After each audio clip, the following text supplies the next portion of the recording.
dudas de sí mismo, aún confusión en su identidad y una culpabilidad tremenda.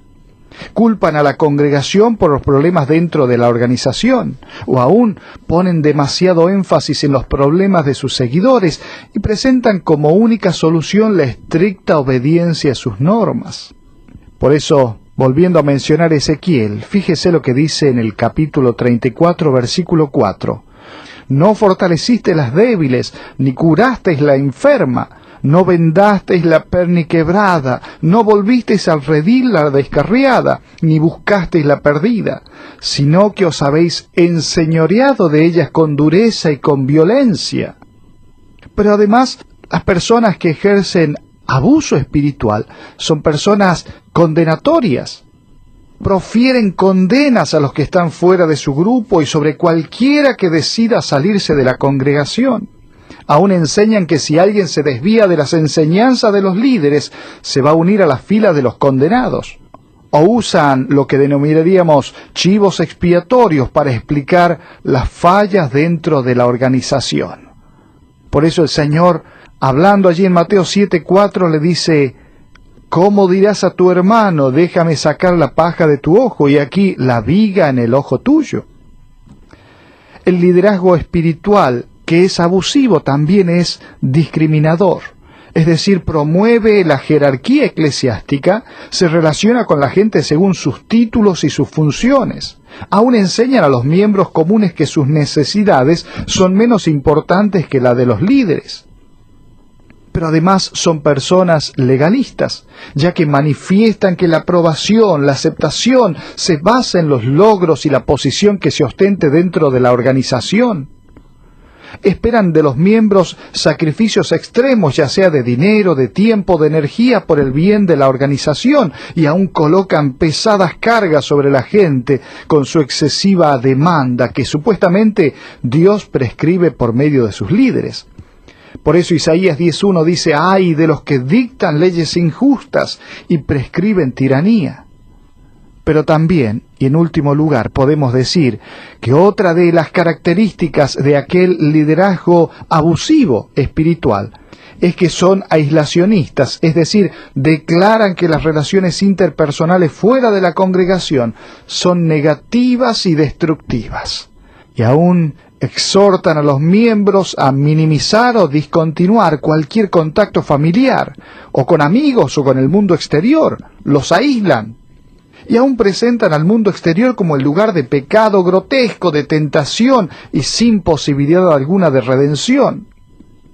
Las víctimas de abuso espiritual generalmente sienten que necesitan trabajar para agradar a Dios o que necesitan recibir castigo. La culpabilidad que sienten puede estar basada en culpa verdadera por causa de su pecado. Sin embargo, es más frecuente que se trate de culpa falsa por pecados ya confesados y perdonados o por pecados imaginarios. Este tipo de persona ha vivido una serie de relaciones abusivas que por lo general comienzan con sus padres u otras autoridades excesivamente rígidos. La gente que asiste a iglesias donde hay abuso espiritual, por lo general crecieron en un ambiente de abuso o manipulación por parte de alguien a quien amaban. Recibieron una disciplina injusta, severa, por quizás transgresiones mínimas o imaginarias. O aún recibieron amenazas para obedecer los deseos de sus padres. Fueron ignorados o tuvieron un apego enfermizo con uno o los dos padres. Se les ignoró, se les hizo sentir insignificantes, se les hizo responsables de llenar las necesidades emocionales de sus padres. Quizás se les avergonzó y minimizó frecuentemente, se les puede haber humillado frente a los demás y se les hizo sentir que eran malos, se les dieron apodos degradantes, fueron objetos quizás de constantes críticas o pueden provenir de hogares demandantes. Perciben a Dios como un tirano que demanda normas imposibles de lograr. Ven a Dios como un observador que está esperando el momento de castigar cualquier pensamiento o acción incorrecta, sin importar cuán pequeños o insignificantes sean.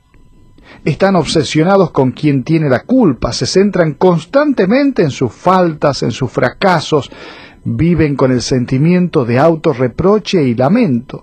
Son personas incapaces de aceptar la gracia y el perdón de Dios. Y viven impulsados por una urgente necesidad de sufrir y pagar por sus malos hechos.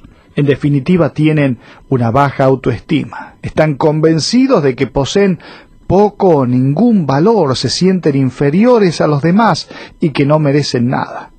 Este tipo de características genera un caldo de cultivo especial para ser abusado espiritualmente.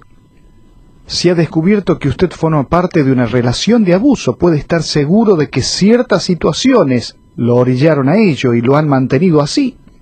Será de gran ayuda descubrir cuáles son esas situaciones y está luchando por salir de esa relación y ser libre. Por eso me gustaría que pueda hacerse algunas preguntas para que pueda pensar. Por un lado, ¿teme pedir cuentas a las autoridades espirituales? ¿Teme hacer preguntas en la iglesia? ¿Teme leer la Biblia por sí mismo? ¿Siente que necesita obedecer una lista de reglas no escritas? ¿Se ha vuelto muy criticón? ¿Siente demasiada culpa? ¿Siente miedo a tomar decisiones por sí mismo? ¿Siente culpa solo de pensar en irse de la iglesia donde está? ¿Tiene la tentación de regresar a esa iglesia donde se practica el abuso? Bueno, si usted ha estado viviendo esta situación, necesita recuperarse del abuso espiritual. Recuerde que Jesucristo es el buen pastor su vida da por las ovejas, y Él desea sanarle, ayudarle a pararse bien y a ver las cosas como Él las ve. Por eso usted necesita recuperarse. Y para ello necesita reconocer que estuvo involucrado en una situación de abuso espiritual. Admitir ante sí mismo, ante Dios y ante alguien más que lo engañaron espiritualmente y que lo lastimaron profundamente es muy importante. Admitir que estuvo dispuesto a creer las mentiras que le dijeron. Admitir su responsabilidad personal por propagar tales mentiras entre los demás sin haber comprobado su veracidad. Pero además de admitir, necesita ejercer la libertad que tiene en Cristo. Esto es renunciar a la esclavitud de las mentiras que conlleva el abuso espiritual, a renunciar a la excesiva lealtad a un líder espiritual o a la iglesia y aceptar a Jesús como su cabeza y su líder espiritual, a renunciar a aquellas leyes bajo las cuales ha vivido y aceptar al único que nos ha librado de la ley, esto es a Jesucristo. Pero también, ejerciendo esa libertad que tenemos en Cristo, es importante decidirse a corregir los conceptos que tenemos en cuanto a Dios, a estudiar la Biblia por uno mismo, a aprender del carácter de Dios, a conocerle a Él en toda su extensión. Pero también es importante unirse a otros cristianos y establecer relaciones saludables con ellos, no de relaciones enfermizas como cuando uno está preso de el abuso espiritual. Es importante reconocer que su temor y desconfianza de los cristianos genuinos se basa en la situación de abuso que ha vivido. Deje de juzgar a los demás por el pecado de unos cuantos. Reconozca que Dios lo creó para tener comunión con otros que son hijos suyos, en medio de todas sus imperfecciones, pero con un deseo de agradar a Dios. Y Él los va a usar para llenarlos de amor, de cariño, de sanidad para su corazón. Reconozca que Dios quiere usarlo para consolar a otras personas que pueden haber experimentado o estar experimentando experiencias de abuso espiritual. Por eso el apóstol Pablo dice: bendito sea el Dios y Padre, el cual nos consuela en todas nuestras tribulaciones, para que podamos también nosotros consolar a los que están en cualquier tribulación, ser instrumentos de bendición.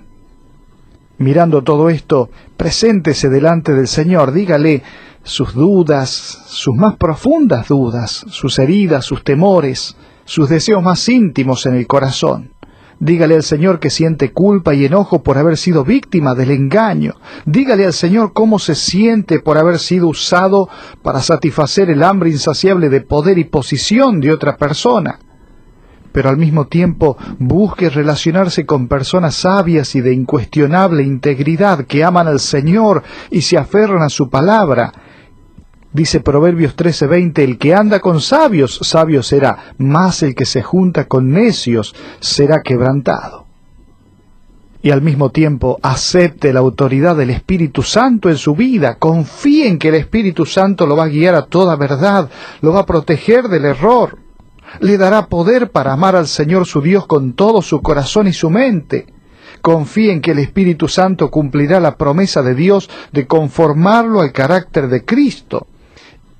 Y por último, agradezca a Dios por su gracia salvadora, por su gracia que lo sustenta, por su gracia que es suficiente, por su gracia que es santificadora, ya que uno tiene la victoria sobre el pecado. Agradezca a Dios por su gracia satisfactoria y dígale: gracias Dios por darme el regalo de una esperanza viva y una herencia incorruptible e imperecedera.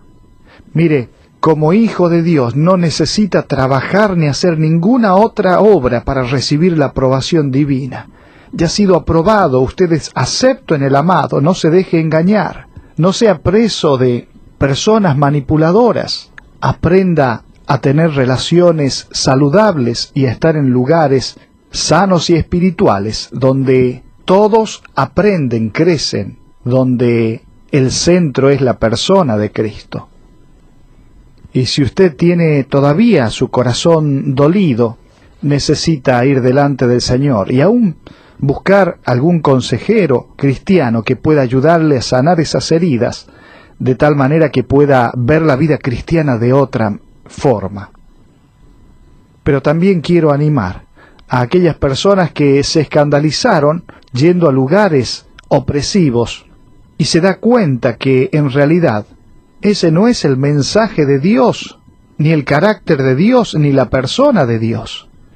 Y hoy se da cuenta que en su búsqueda de una relación con Dios y las malas experiencias vividas en lugares donde fue, llega al convencimiento de que no conoce a Dios, que necesita tener un encuentro con Él, que necesita que Jesucristo le limpie sus pecados, que necesita conocer de la santidad de Dios, de la justicia de Dios, pero también del amor de Dios.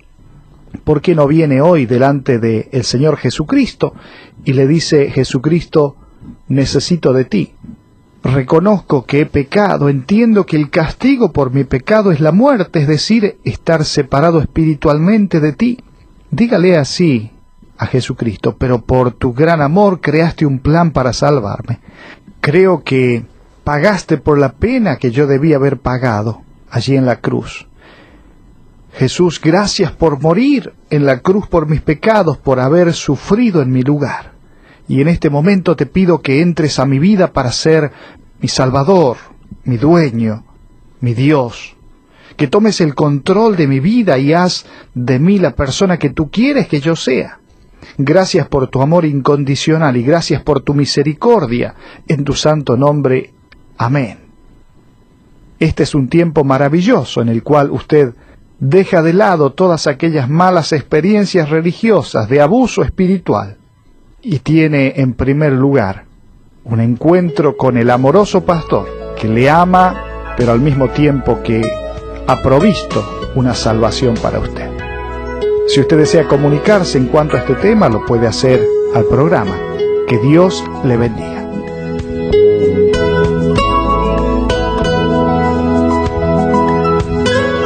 Ha sido un placer para nosotros haber compartido con usted estos minutos juntos alrededor de la palabra de Dios. Todo el material que usted escuchó hoy está a su disposición.